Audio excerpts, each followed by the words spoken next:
আসসালামু আলাইকুম। সুবে সাদিকের পর পাখিদের কিচিরমিচির আওয়াজে আমাদের ঘুম ভেঙে গেল। আর ঘুম ভাঙার পর আমরা বেরিয়ে পড়লাম বাসন্তী ধান কাটার জন্য। আর এই ধান কাটতে হলে অবশ্যই যমুনা নদী নৌকা যোগে পার হয়ে অন্য পারে যেতে হবে।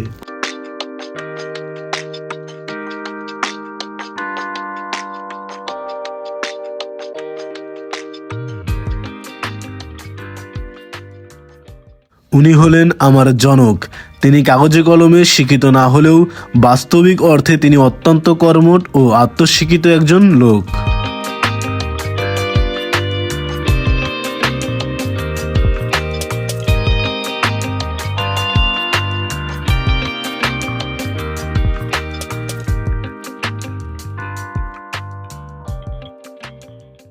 নৌকা যোগে অন্য পারে যাওয়ার সময় পূর্ব দিগন্তে দেখা মিলল সূর্য মামা উদয়ের দৃশ্য। দিনের প্রথম প্রহরেই সূর্য উদয়ের এরকম দৃশ্য দেখাটা মনে প্রশান্তি এনে দেয়।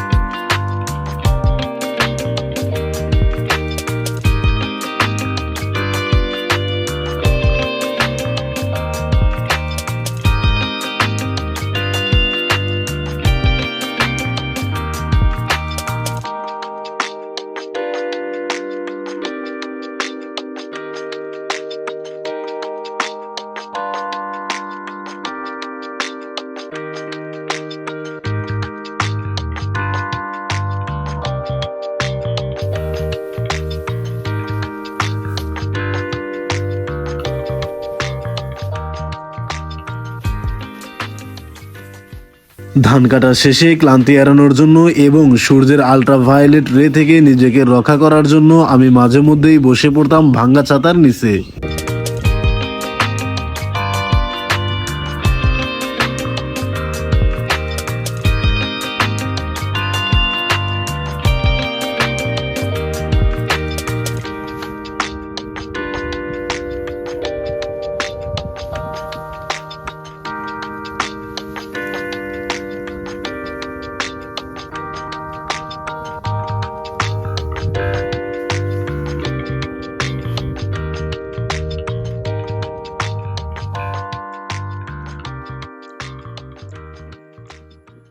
ধানের আটি বাঁধার কাজ শেষ হলে এবার ধানগুলোকে নৌকায় উঠানোর পালা।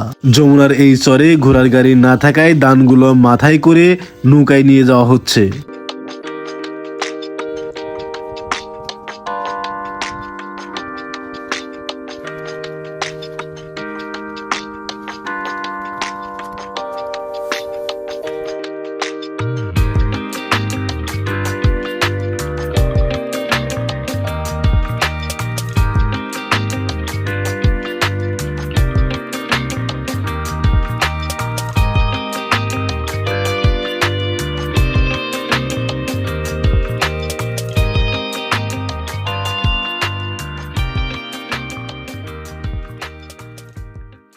গ্রামগঞ্জে গরু দিয়ে ধান মাড়াই করার পদ্ধতি চিরাচরিত, আর এরকম দৃশ্য গ্রামগঞ্জে অহরহই দেখা যায়।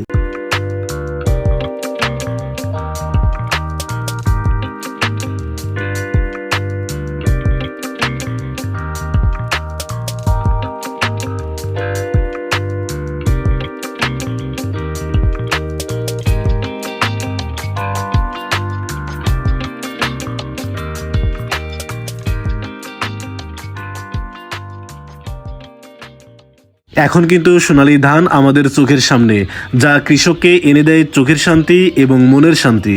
এভাবেই কৃষকরা পরিশ্রম করে থাকে জন্ম থেকে জন্মান্তর।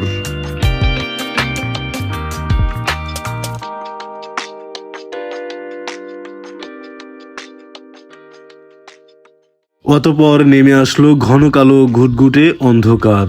ধন্যবাদ।